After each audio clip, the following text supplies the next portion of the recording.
Hello, GM. Welcome back, everyone. We are here with the $1 Trade Show once again, and today we have a guest that has been used to be with us for a while, and now she's back. Welcome back, Aggie. How are you? I'm great. I'm great. Good morning. Happy to be back. Missed you guys. Amazing. We too. We too. It's great to have you here. What's up, Nick? How are you doing, man? I'm all right. Bit daisy. We'll see how the It's Mon- tweets go out. it's it's Monday. It's Monday. It's natural. It is Monday because It's usually you're natural days. grumpy on a Monday, and today I'm I'm just not, a bit sparkled. I'm just and I'm everything's a bit not. like Yeah, what? yeah, It's a yeah. great way to start the week. It is. Yeah, it is. Not when you've got to kind of produce the background of a show, and you're like, what tweets? No, I've got to respond to somebody. Okay, guys, before we get started, let me just explain how it's going to. Oh, by the way, actually, this week's the last week that we are going to host the show this year. Then we are going to stop for maybe a couple of weeks, like 2 weeks. And then in the beginning of, no, early January, we are going to be back. We need some rest. We need some time to I need a rest as well. break. It's been Yeah, a we need hard a everybody, year. break. I need some sleep. everybody Yeah. has a time off, I guess, vacation. Yeah, it's been a tough year. So let's get started, guys. Let me share the window. You know how it goes. I will share content. We are going to go through that. Before I started with the most important announcement that I saw last week, I just want to give a shout out to this account here, Push Epop. So he shared a really nice explainer, introductory video about prediction markets. You can find that on YouTube as well. Prediction markets explain it. So if you have been in prediction markets for a while, probably is that too easy for you, but it's a great way to onboard your friend, your family, especially now with Christmas coming, the New Year's Eve, all that stuff. Okay, and now we move to this. This was, remember, we a couple of weeks ago we were talking with John Wang about what will be the big announcement from Kalshi, and here it is. So introducing Phantom prediction markets powered by Kalshi. The largest crypto wallet means the largest prediction markets. Trading events on chain just become easier than ever. And we have Aggie. Aggie is from Kalshi. Aggie, what do you think this represents from both Kalshi and Phantom? Yeah, I mean, I think it's huge. Obviously, I think the access to Phantom's 20 plus million users and then integrating it for prediction markets, I think it's huge.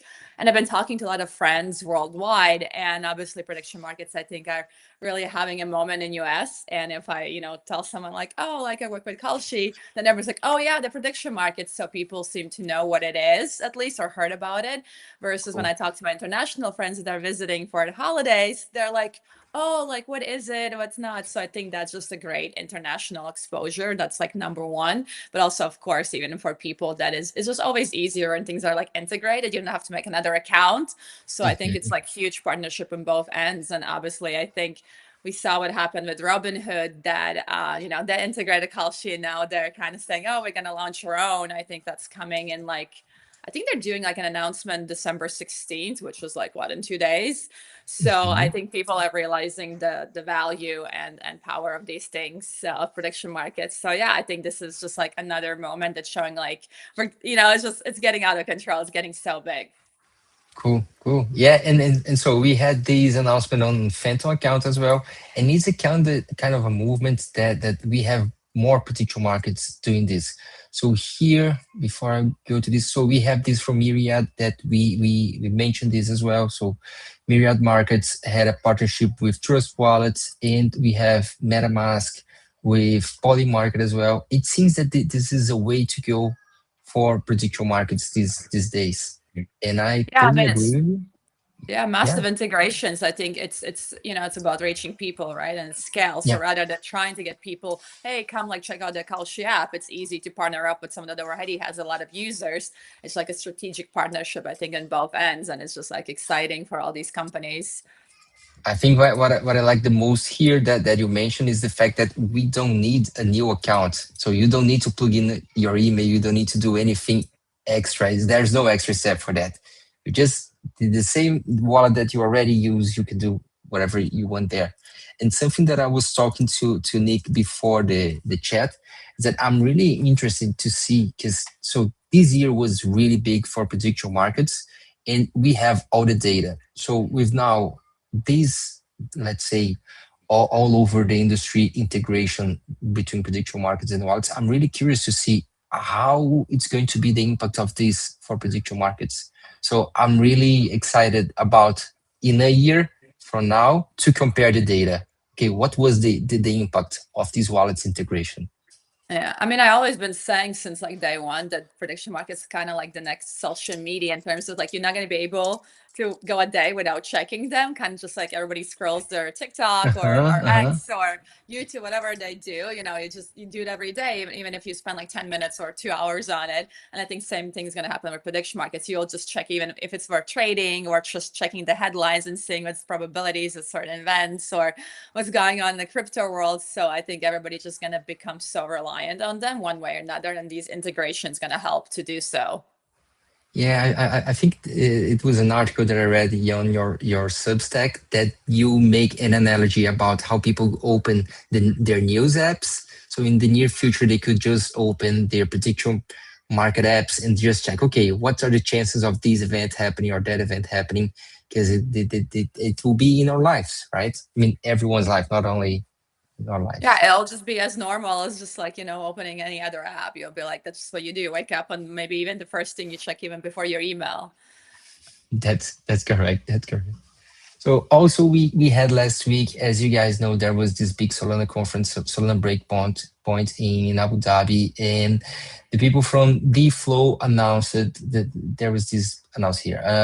DFlow announced they have 75 plus apps integrated with 33 billion in accumulating trading, over 34 million in-app revenue, and their new prediction market API is powered by Kalshi. So it makes a strong this movement from Kalshi going on chain, and also this integration thing. So whatever you are building, it's going to become way easier for you to integrate prediction markets through your own on-chain app.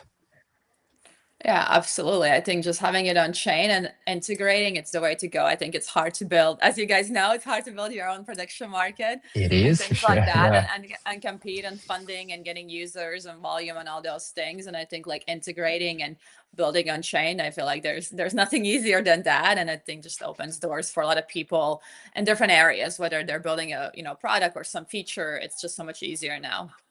Yeah. And we are seeing a lot of people building. So last week we saw Gondor going live. We had the guys from Bravado Trading here as well. So it makes for builders way easier to just plug in something that's already working and just build on top of that. That's correct. Any comment, Nick, before I move forward? I just think that wallets might be where everything happens in the future now. Because I don't think anybody wants to go around creating loads of accounts again. And everybody has to have a wallet to use crypto. So if everything's if we take the thesis that everything will migrate over to crypto at some point, it just makes loads of sense to integrate them in. I mean, I think the Phantom one's a bigger win than MetaMask because Phantom has far more degens and there are far more active users, I would imagine, use Phantom than use MetaMask. Just because of the time in the cycle that it came in. So I think Solana's a huge win for them. I thought Polymarket was going to go for Phantom because they integrated the Sol feature when they did an auto swap for Sol, so you could use it on their app. But turns out it was Kalshi that picked it. Yeah. I think it's like quite competitive. Everybody's like going like, oh, we're partnering with this one. So then they're like, if they want to do exclusive partnership, then you have to go, I guess, with a competitor and their competitors. So everyone's always like trying to snag up the best deal, whatever makes it's sense. hilarious watching that because it's just basically one announces a partnership and the other one announces the similar partnership with another person, and it kind of like cancels the other one. They cancel each other out. The only one I think that didn't cancel itself out was the UFC partnership. Because the big thing for me with that, like it's the reason being is like, okay, you can be on CNBC or whatever, but that isn't going to drive you actual users. They're people who are interested in financial markets. We are going to get there. In sporting arenas where the fight is actually happening is where you're going to get adoption and users, I think. Yeah, it's just like really fun to see all these like Go ahead. No, go ahead. No, sorry. Go ahead. I will just I ask know. Nick. Hold your horses, Nick. We are going to talk about sports Well, I'm and holding them. news in a Go. moment. In a moment. Go ahead, Aggie, please. Yeah, I just think these integrations are so fun. But I think what's actually is great, like, when I guess Google came around and there sort of was like Yahoo, but then Google like took so over and it's kind of like monopoly now, right? So I think it's actually good to have two major players, a couple like smaller players, and everybody competing in a space because they make each other better. Otherwise, if it's just one player, then you kind of like stay, I guess you improve, Yeah. but you don't have the motivation. Versus now, it's like, oh, they did this or we're doing this, and like you just know you have to always like every single day like try to be better and better and better because your competitors are doing the same thing. So I think I think at the end of the day, it's good for consumers to have those, Yeah. Totally agree. We actually need more than 3. We need hundreds of prediction markets. That's what we're going to need lots of them. And what I find interesting is we've not seen the traditional betting companies come to the table yet. In the US, they're going to fight it, but because of the way the regulation is done. But in the UK, we know big UK sports books that are launching prediction markets in the US. So like they understand betting better than the Americans do. Like that's the one thing that I'd say in technology in the world that the British does better than America. Betting. I don't know why it is, but they love betting in this country, and we do it really well. I guess it's because the regulation is coming from one place, whereas you guys need to do it state by state. So the regulators all I different think things, yeah. people everywhere love betting. I mean, I've talked to a lot of my international friends from Europe or even like, Asia, and it's like, oh, we have like such a big betting culture. It's just like what they're betting on. Some people super into like horse racing, if it's like South America, for example, or Europe, like hockey and basketball, and then in like Asia, like other things as well. And it's just like I think like cricket or something, and like I think people always want to bet. There's always that excitement and chance when it comes to like sports and like casinos. Like I think in Latvia are huge. So I think it's always been it's just like a human kind of need, I guess. I think betting is like always been be around and gambling, and people just love it. Yeah. So talking about, so Nick just said how the regulation is different, and now we see the prediction markets are really related to futures markets. And there was a post for Newegg last week making this analogy about how cocoa futures were basically the OG prediction market for chocolate. Different commodities, same human instinct, make future tradable. So both started because people hate uncertainty. Both turn opinions into actual price. Both pushed innovation, shocked traditional players, and started small and became global benchmarks. The New York Cocoa Exchange was founded in Manhattan in 1925, and 100 years later, we have prediction markets going global. And I mean, I lived downtown in New York City, and I was just like walking to like get a bagel in the morning, and I like looked up, there was this building that says, oh, the New York Cocoa Exchange. I was like, oh my God, like that's cool. I never heard about it. So I Googled, and then I kind of went by like, oh my God, that would be like a cool post. And I just found like so many similarities, and people at first like were kind of against it, but then they ended up being bought like by one company, then it went into New York Stock Exchange, and now it's like by ICE. So like they also struggled, and then there was like, I think other like commodities that also kind of struggle, and it's just like they kind of had to put up a fight. So I think prediction markets are in a similar situation now. It's just like so much more wider reach with the fact that we have like social media, and we can do like these streams and things like that. So it's all happening just so much quicker. Yeah, and talking about reach, we saw last week, and we've been talking about the partnerships between Kalshi and both CNBC and CNN. And you had a great article about this. So could you talk to us a little bit about this? So the title is, guys, for you who are just listening, is Prediction Markets, the antidote to unaccountable news forecasts. So what is your thesis here, Aggie? Yeah, this is basically like, a lot of people maybe don't feel still comfortable trading and stuff like that, which like I understand. I think it's like a learning curve, especially if you're putting like bigger amounts, if you're not doing it for fun, but everybody can check the headlines. And I think like, there was like traditional headlines. Then the last few years with all these like clickbait headlines, because it's just like says something crazy that you click on to actually read the article, but there's not much. But I think having the probabilities, like all of a sudden I'm like, oh, this is actually 70% chance of happening versus just like 20% chance of happening. I feel like those clickbait ones. And I think that just gives people like real kind of like what's actually happening and an accountability as well, because otherwise people just like say things. And same with like news media, they're not really accountable. They can kind of like publish and say whatever they want, unless it's like defamatory, and then they might get sued. But most of the time they just say it and then move on to the next, article same day or next day.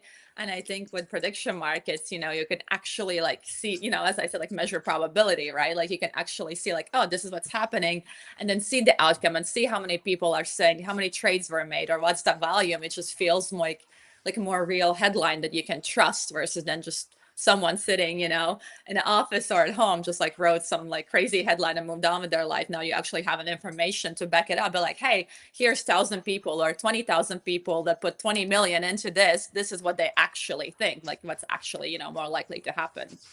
And you said something really, really interesting here about prediction markets. They offer receipts. So you tie the forecasting with accountability here. That in your point of view, that it doesn't exist with punditry and experts that just go to national TV. They give their opinions, but I mean, they are not accountable for anything that they say, right?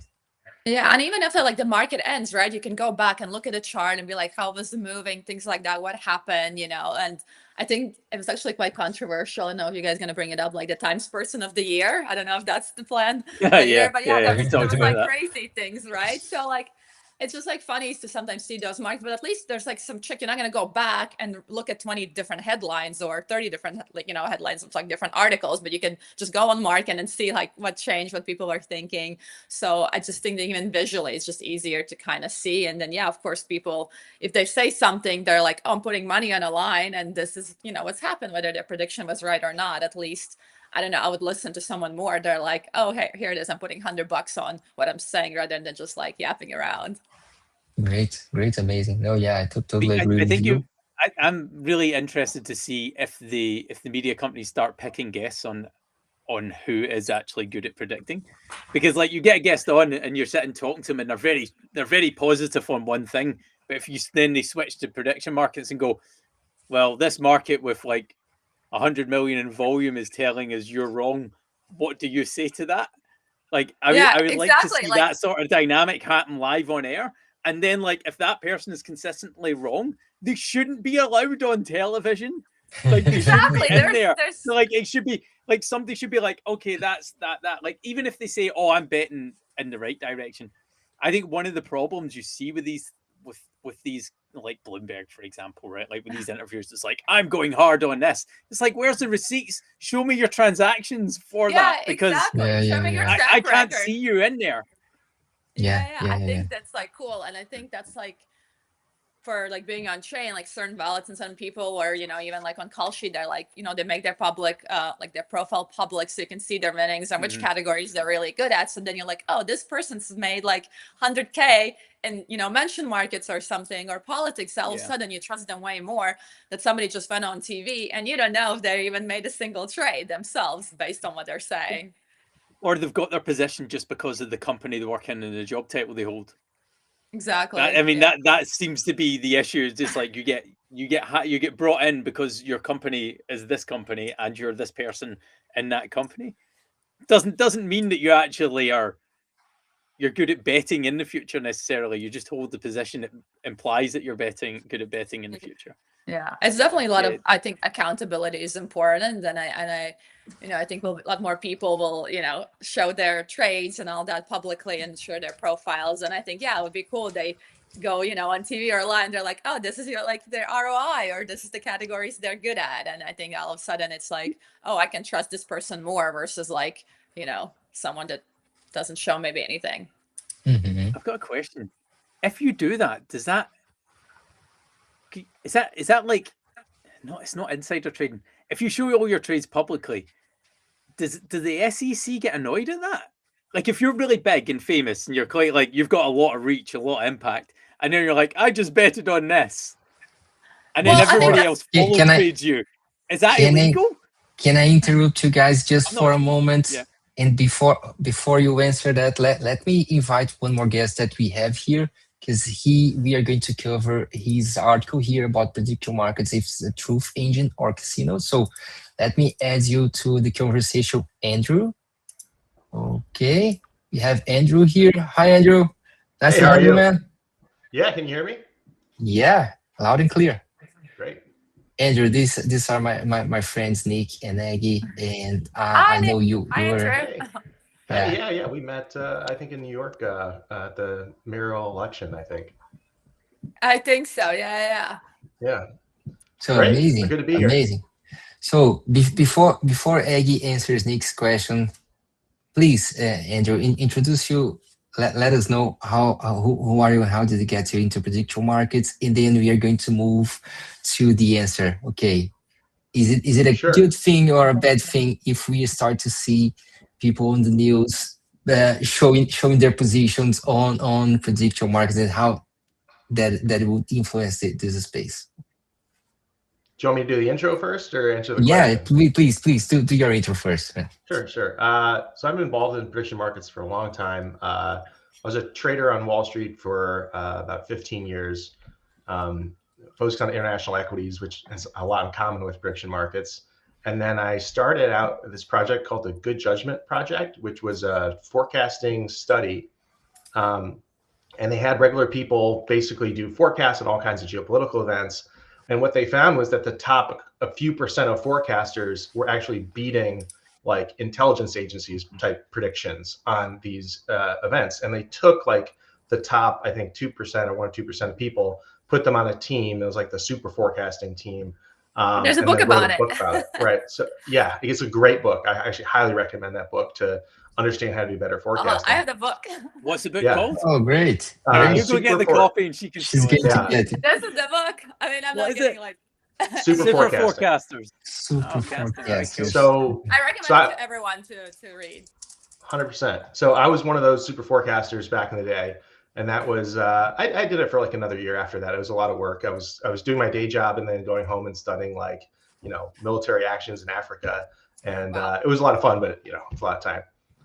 And then so I left Wall Street about 2 years ago. I thought I was done. I thought I was going to hang out with my kids and move on to other things. But the prediction markets, especially recently, kind of pulling me back.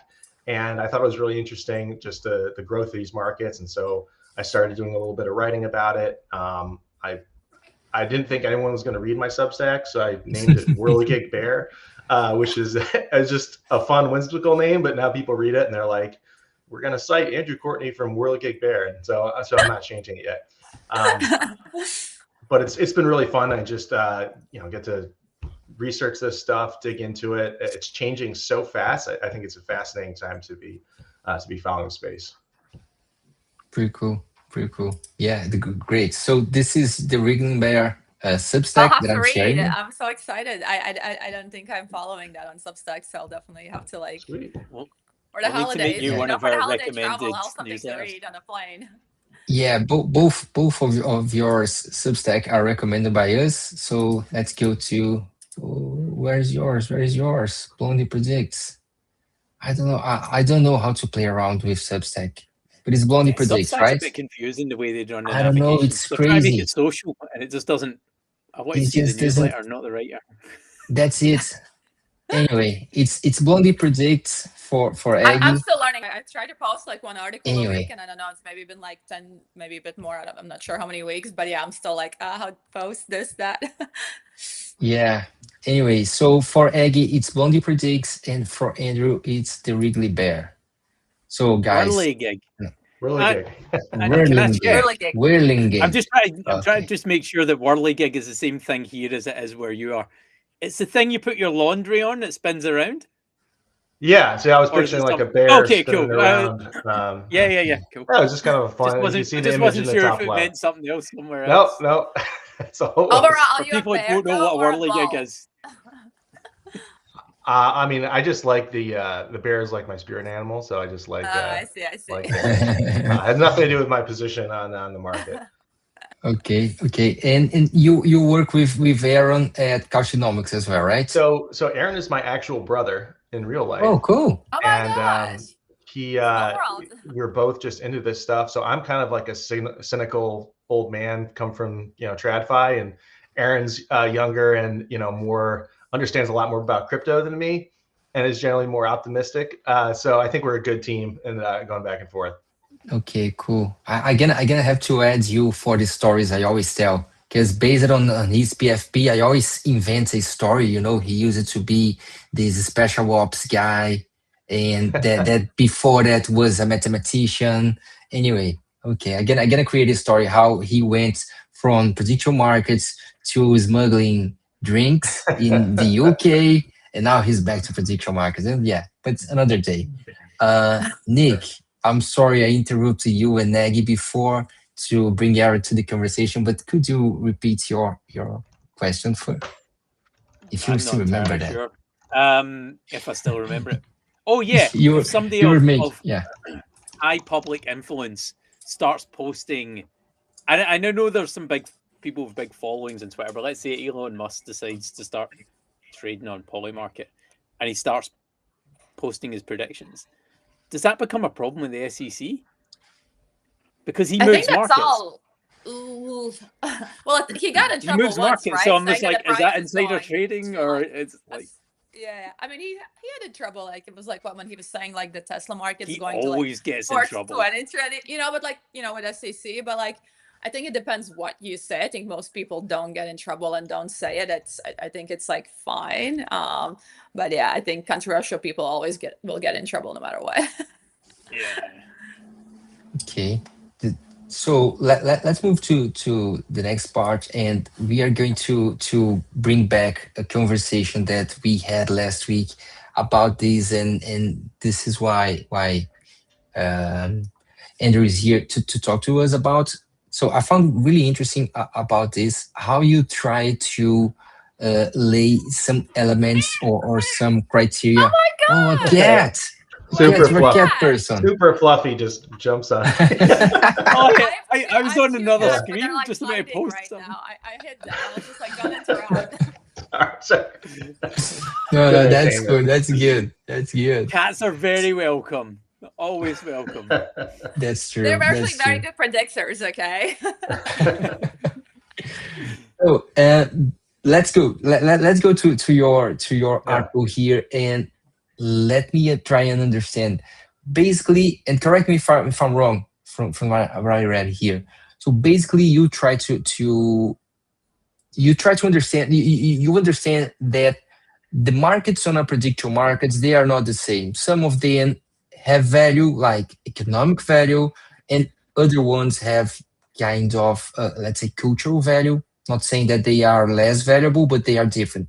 Some of them could be beneficial for the society and for forecasts on economics and politics. Some other are just like entertainment.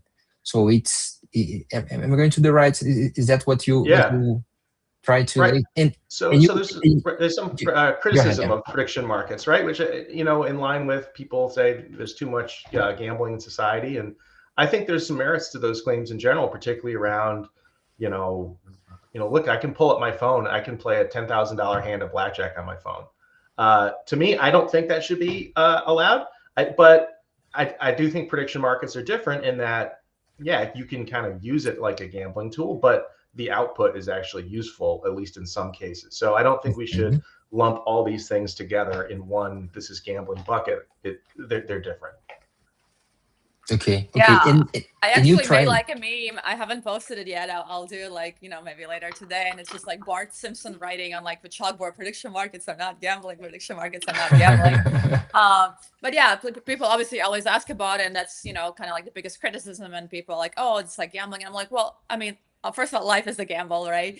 But I think if you kind of have my answer to this is like if you have like a process like, oh, I made this trade because like I looked at some like data, I know some information, I like research, I know a lot about this subject, or I know like, oh, every like week like the Taylor Swift songs or whatever, the songs in the top 10 and the Spotify going down by 30%, so like the prediction, like if there's some like calculation and thought process, or I don't know, but like earnings call mentions be like, oh, they acquired a company, so now they have to publicly disclose it, so like legally they have to talk about their acquisition, so they're going to mention it. I think there's like a thought process and some logic behind when you make trades on prediction markets, then it is not gambling. If you're just like go in there just like click click click, I'm like yes yes no no no, and there's just, I think that's gambling, and then it doesn't matter so much the subject, it's more like I guess the research behind it, what for me separates like gambling from prediction markets.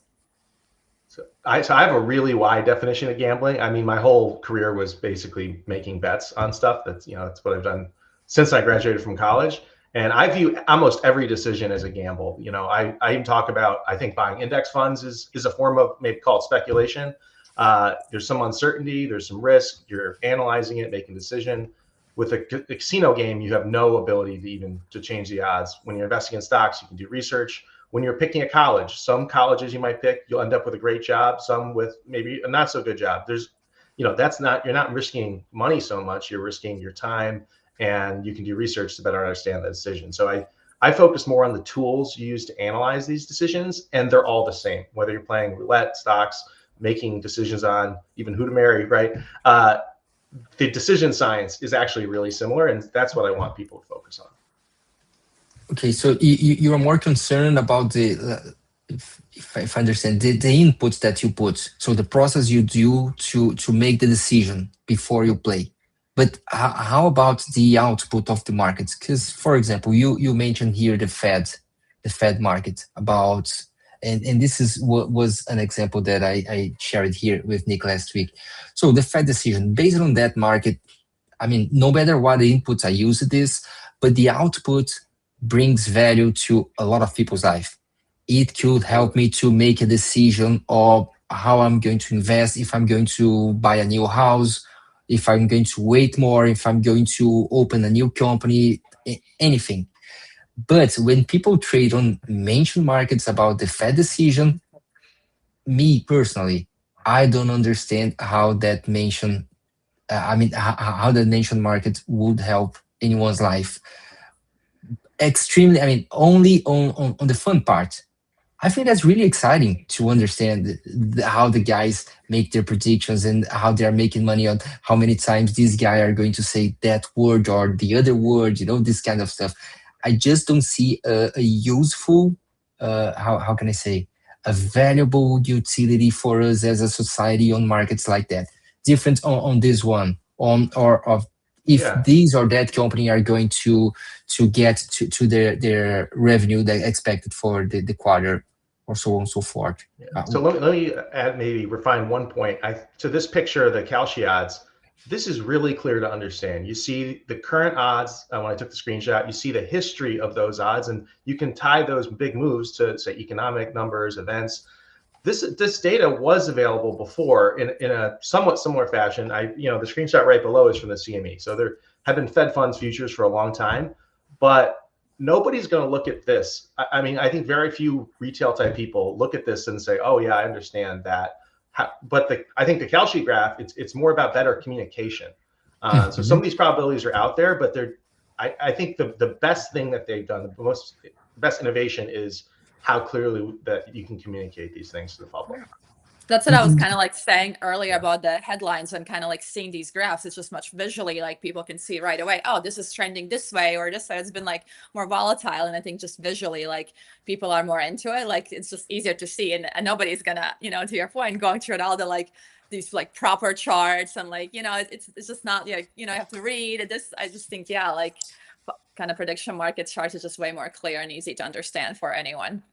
Yeah, this remembers something that I was reading yesterday. I'm reading this book from Morgan Housel. It's the same guy from the Psychology of Money, and he was just saying that you don't need to have a kind of a breakthrough innovation, but if you know how to communicate that well, you will convince people better. So I would add to what you guys saying. Okay, I totally agree and understand that this communicates the changes of expectations of people in the probabilities way better than this down here.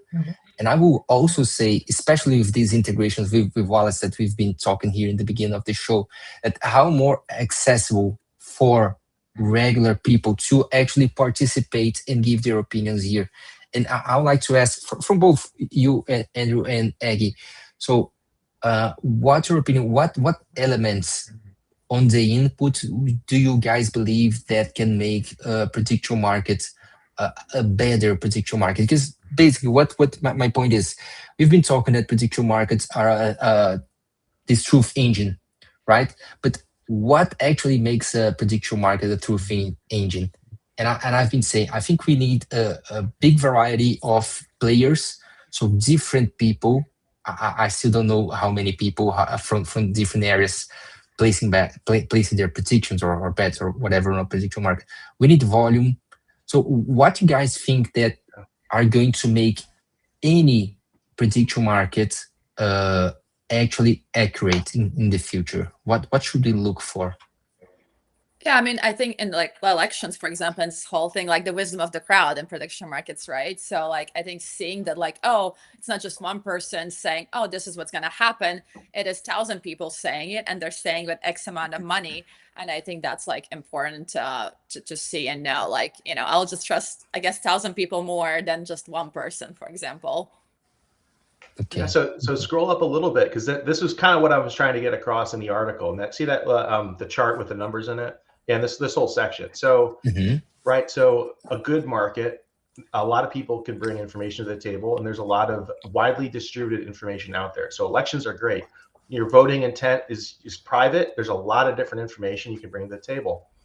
On the other hand, I think hurricane, like kind of an insurance type market, would be great. The information is really only available to expert like meteorologist type people. So I think it's a great market, but the information surface is not as broad, and it's a lot more technical. Sports, I think the information surface is super broad. You have quant type people, you have, you know, people studying the injuries, or even like idiosyncratic things like the wind speed of the game. So there's just a lot that you can bring to the table there, which is why it's interesting. On the other hand, when a company is going to IPO, there are people that know that maybe 100%, and there are most people know that like 0% if you're outside the company. So it creates a very asymmetric distribution of information, and I think those make for lower quality markets. Okay. So something that's also calling my attention is that Nick is too quiet. What's going on your mind, man? You're not that quiet. I'm letting the super forecaster speak. I'm just a guy. I'm letting the guy who knows what he's talking about speak. No, I think that was an interesting point, because I hadn't thought about it like that, around like people not understanding weather data, for example. I just presumed everybody would just download out data and throw it into an LLM and just be like, tell me what's going to happen. Well, I have another article about that, but it's kind of tongue in cheek, because I did use an LLM, and I did think I beat the market. It's that one, but This one, it's not. yes. Listen, it's kind of a clickbaity thing. It's not because the LLM is actually great at forecasting. It was because there were some incentives in the market that I thought my counterparty was using like a worse LLM than me. So I was like, I think I'm like at Battle of the Machines, and I have a slightly better machine. This is actually an interesting point about markets versus forecast. So for an average forecasting question, I think asking an LLM will help you learn a lot about, say you're not an expert in weather, like tell me about this trend, tell me about, or even like pulling information. An LLM is going to get you from say 50% to 90% knowledge on any topic in the world. But markets are PvP, right? You have to beat someone else. You're playing against a team of people, the aggregated knowledge. You have to beat them. It's not about being 90%. It's about beating whatever level the market's on. So if you have a lower level market, which some of these like illiquid, long tail, Kalshi polymarket markets are just, it's probably one or two people that haven't done a lot of research. Whereas super liquid markets are like trading big stocks, say, you know, Apple, Amazon. It is extremely difficult to beat those markets. And like, the LLM is going to be way, way behind. So, you know, I think markets are so interesting because it's not just about, you know, the forecast, getting it roughly right. It's about being better. Okay, it's a great point. That's a great point. Yeah, I think that's a great point. Like, depending on the market, like the size of it, I think on the topic, it's just like, you know, there are some markets where there's just advantage or not. And like, also people always ask me like, oh, well, like market should I trade? And I'm like, well, it's like, what's interesting to you? Like, you should trade something that you actually want to research. Like, and I think ties back to a little bit what you're talking about, like dimension markets, like where's the value? You know, like maybe there's not necessarily economic value, but like if all of a sudden, you know, you don't care about politics, but you kind of for fun, they're like, oh, I want to do like a Trump mention market, for example, for some speech, but you actually start researching, then you watch the speech or you go back and watch like previous speech. Like, I think you have to be like a very curious person and learn. And then you as you go into it, all of a sudden there's value of you learning new information. So I think for mention markets, if you're putting in the research, there's value in that, and you're getting more information, and you're following the news, or if it's like a different topic, so you're kind of gaining more knowledge. But yeah, that's only if you're like actually putting the work in, rather than just like clicking when you feel like. I mean, look, I think the research to beat mention markets, I think some of the process is interesting. I always think about like what would be the best a person could do in this market. So a meteorologist is going to spend, many years in college and have big models.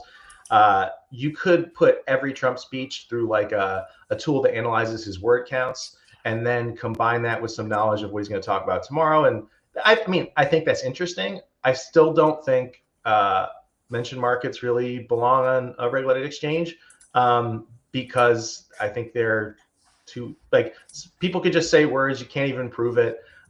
We've already seen examples of people, looking at the markets and saying the word for fun.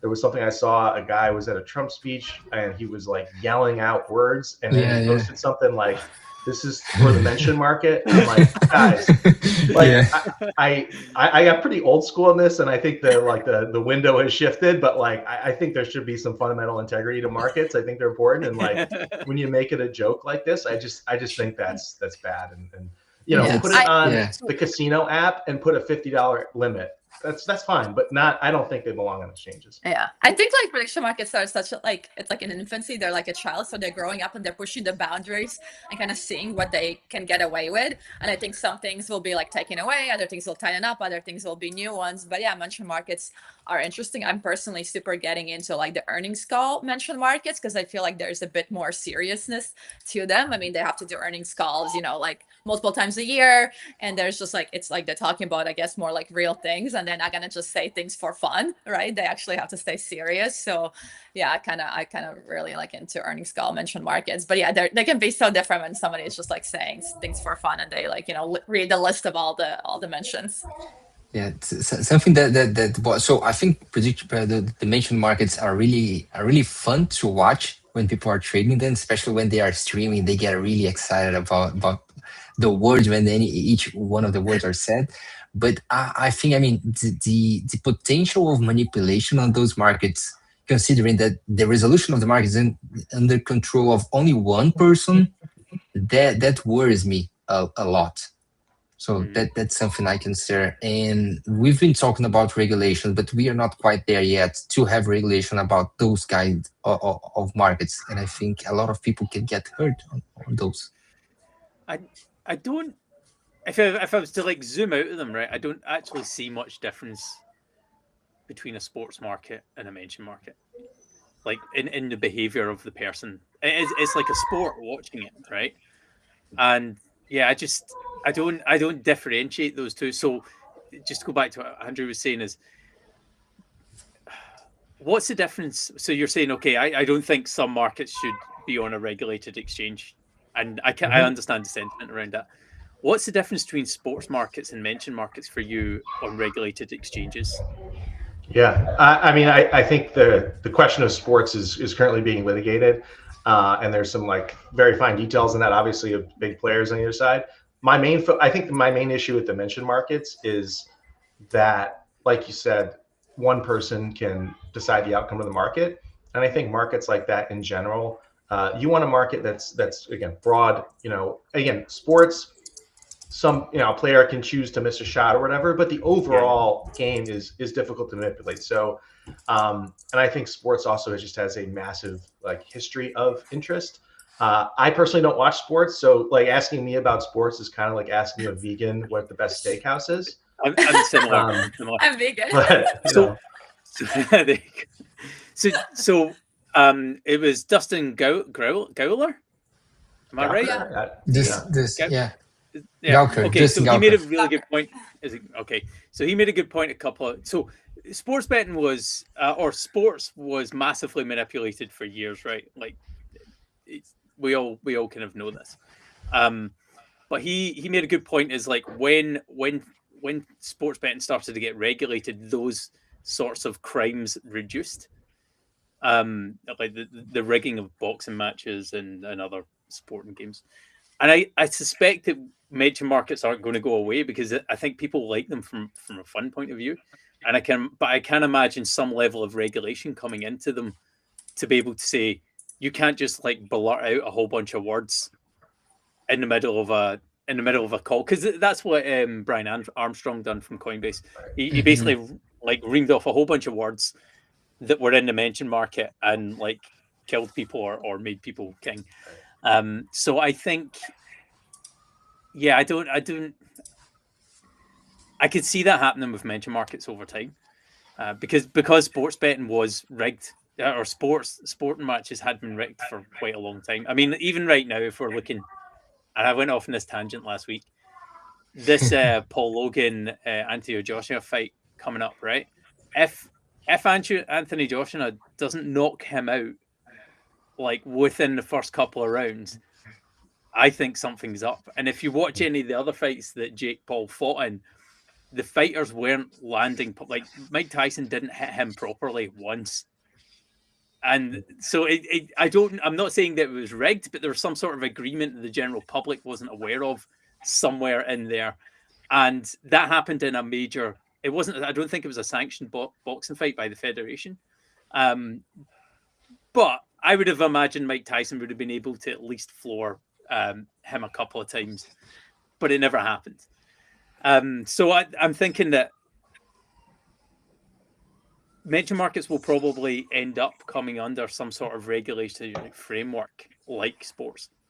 I think absolutely there will be some more regulations as these things keep happening, but there always will be people that want to rig the system. They always have been and always will be. It's just like in making it more difficult to do those things. And whether it's sports or SEC insider trading, there's always going to be organizations trying to look for it. So I think it will be interesting to see what happens with prediction markets in different categories, mention markets and sports. And it's I think 2026 is going to be a very, very interesting year, like legally, because now we're like getting all these partnerships and it's exciting, but then like all the legal stuff and regulations that are going to come out of it will be fun to watch.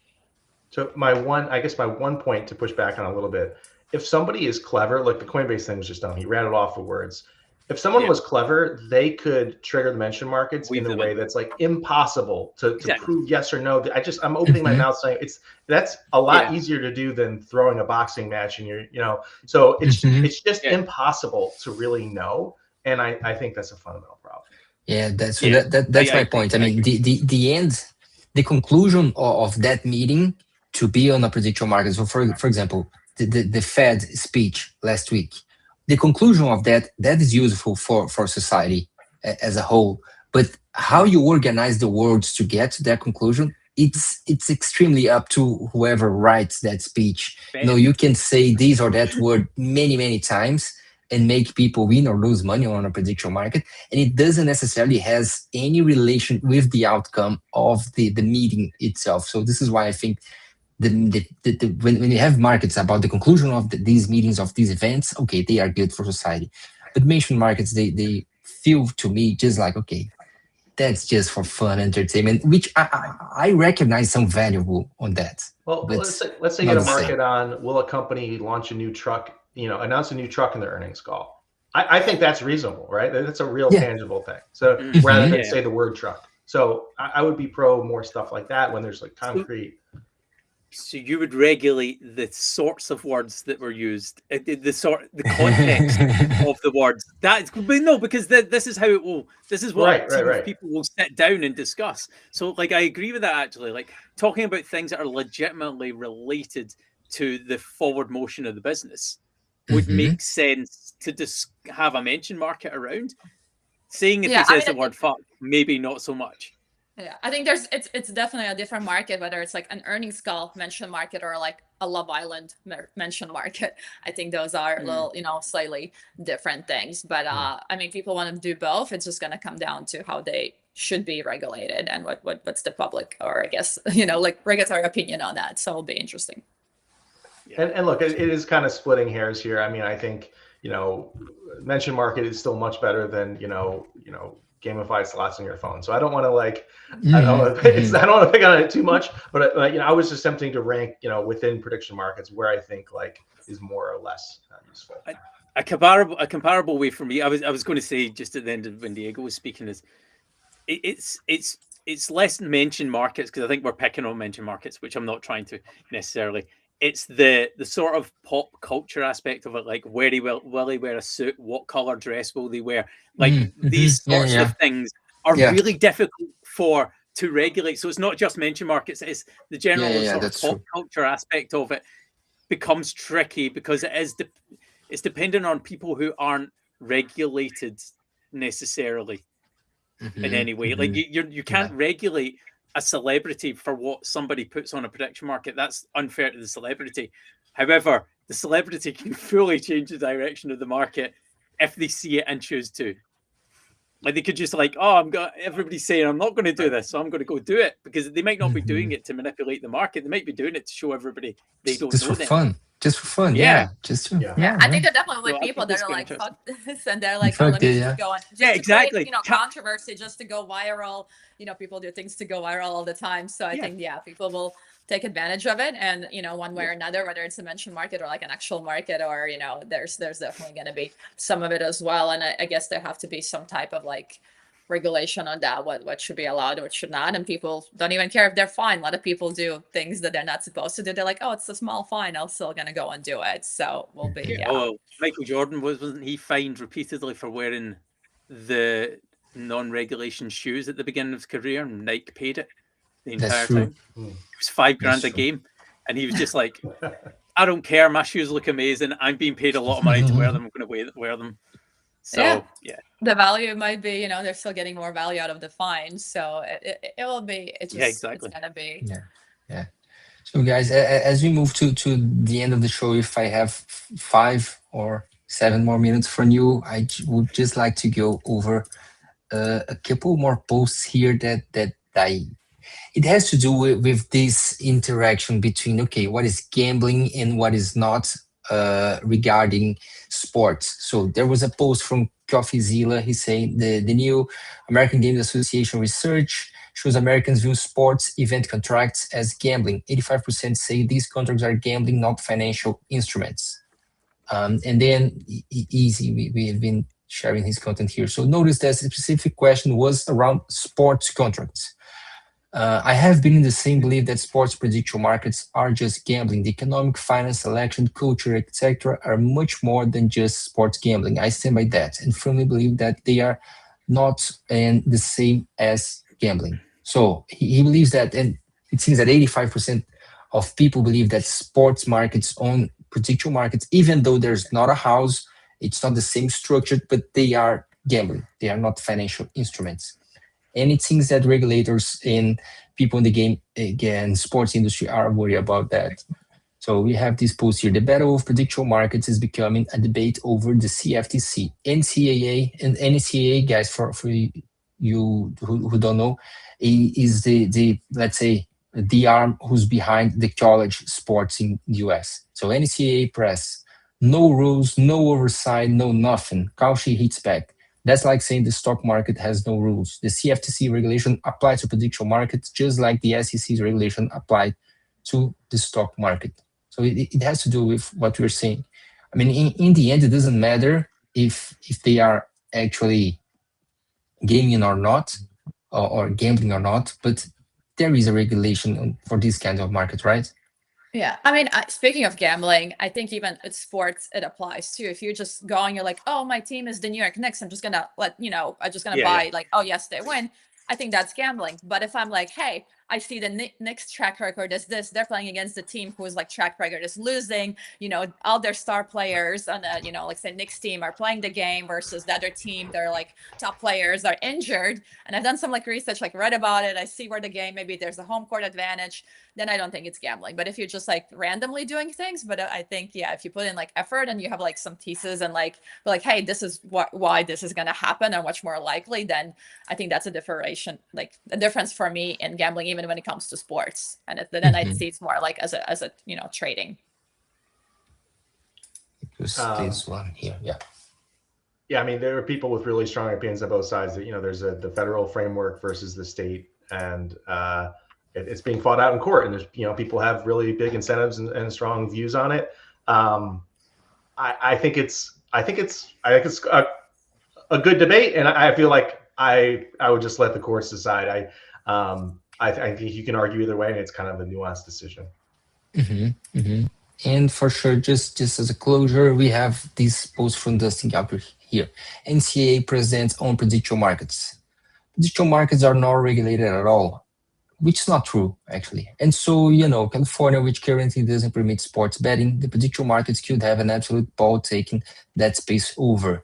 You see DraftKings, FanDuel dropping out of the American Gaming Association. Are they willing to conclude that a big part of their reasoning is they're going to get into the prediction market space? They can't But afford to he's let go. predicting himself. He's making the predictions. It's everywhere. So they can afford to let those folks dominate all that green space they can't currently access. So it just says this whole thing is going to get worse unless someone does something about it. And solving it at a federal level is going to be really challenging because it is still new and not fully formed. So I mean, we're basically talking about no rules, no oversight. So it's the full part of the previous post here. I mean, I tend to disagree with that, but I understand. It's a front that fights have been fought, and we still need more clarification on that. Any comments on further comments on that, guys? Look, there are regulations. It's more of a federal versus state. So we'll see where it ends up, and clearly the people have really strong opinions and vested interest in it. But I do think it's inaccurate to say there are none. There's no regulation. Yeah, I totally agree. Yeah, I agree. They're definitely regulated. It's just like to what extent is the question of, and by whom. Exactly. I think what they're really getting at is our guy doesn't regulate you, and that pisses us off. But in Europe and the UK, well, I'll just say UK, but I'm pretty sure it's almost the exact same. It's done at a government level. I reckon that's what they're pushing for, is to have some sort of gambling regulation that happens at federal level. And Andrew says that must be quite complex, which I imagine it is just because of the way it's set up. A couple months ago, I went to the Gaming Association big convention in Vegas, and when I was talking about prediction markets and versus sports betting companies, the main argument was prediction markets have it easy. They have different rules they follow. The whole tax thing is different, less money they have to pay. So that was their argument. They're like, oh, it's much easier for them. They have to pay less money. All this thing, so it still just comes down back to money. Basically, they literally set the odds. Yeah.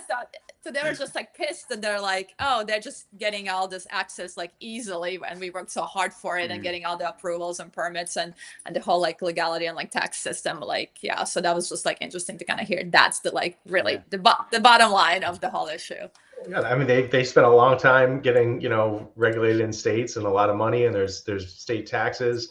There's the 18 versus 21 thing. I think the states that allow gambling, I think it's 21. Prediction markets generally it's 18. I think Fanatics, they just launched a market, and I think it's 21 plus, which is interesting. So there are little differences. The tax, how the market's structured, whether it's a house or not.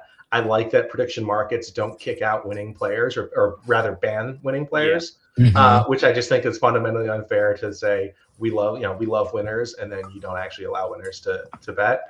I think that's a big thing. The house argument is complicated. That's probably a whole nother show when you have in-house market makers. I mean, my former employer, is a market maker in Kalshi. So it's complex, but I like the prediction market structure better. But it's a nuanced argument. It's not a one way. I think from a user perspective, prediction markets seem to be far more transparent in how, because the counterparty is the other person, it's not the house necessarily. And I feel like just at a fundamental level, that's why I prefer prediction markets to sports books or casinos and things like that, because it's very, very unclear who sets those odds and how they set them and how they change over the course of a game, for example.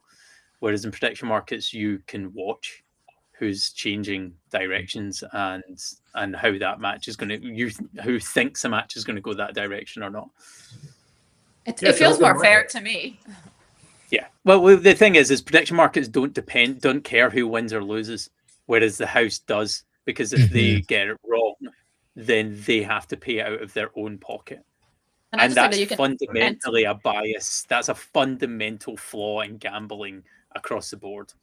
And I also like that you can enter next to your positions. You don't actually have to wait for the game to end. Yeah, I think that's that's huge as well. Yeah, yeah, and not to say the capital efficiency that prediction markets unlocks that we've been talking about, how you can use your position there to as collateral to basically, I mean, in the near future to any financial instruments that is going to be built here. But yeah, guys, so thanks a lot for joining the show. But before I say goodbye, let me ask, what are your predictions for this industry and this space for 2026? Starting with Aggie and then with Andrew. What do you guys expect to see next year? Yeah, I mean, besides the regulations, which is like, the kind of like, gray area a little bit, I guess, I think there's going to be a lot more partnerships, a lot more exciting, partnerships, whether it's like sports and culture and all that. So I think for me, that's like the most exciting thing. I can't really talk about it, what I know, I don't know, but like I know predict things. You know things. there's You gonna clearly be, know there's gonna things. be Yeah. a lot more fun things. I think a lot more people are gonna be involved, and I'm trying to get more women into the space. So my prediction is that more women are gonna get into this space and find their niche. And yeah. Cool. Pretty cool. Yeah. How about you, So- Andrew? I think we have a lot of competition coming to the space. Everybody's trying to launch a prediction market, including legacy sports books. I think the competition is going to be good in terms of more breadth of markets. I think fees are going to come down materially, which I think is a good thing. I think we might see more like sub penny pricing on certain markets. I mean, I think that's great. If you had low fees and a sports market that's 0.2 of a penny wide, I mean, how much money is that? If the same amount's bet, that's just a lot less margin. So I think that would be really interesting. One of my interests is, can there be an institutional use case on the more like insurance-like side? Say like a huge trade on hurricane risk. Like I live in Pennsylvania. I live at the top of a hill. We don't have hurricanes or flooding. I would love to have like half a percent of my retirement account like insuring Florida hurricane risk. And unless you're, a credit investor, there's like catastrophe bonds. I think that would be a really cool product I'd like to participate in. And so I think big institutions would want to do that. So I think that's like a more societal, and so, that's the type of thing that I'm interested in seeing. Cool. Pretty cool. Okay, guys, thanks a lot for coming to the show. I'm gonna save mine for Thursday. I'm gonna ask Nick Sears on Thursday as well because it's the last show of the year. But thanks a lot, Aggie and Andrew, for joining us today. It was an amazing conversation. Hope to have you guys back here more often. Yeah, Great. Thanks so much for having me. This is awesome. I love the Andrew's point and you guys, and this is awesome. And happy holidays. Yeah, thanks so much, guys. Great Thanks for conversation. coming on. Thank you. Cheers, So Nick. thanks everyone that joined us today.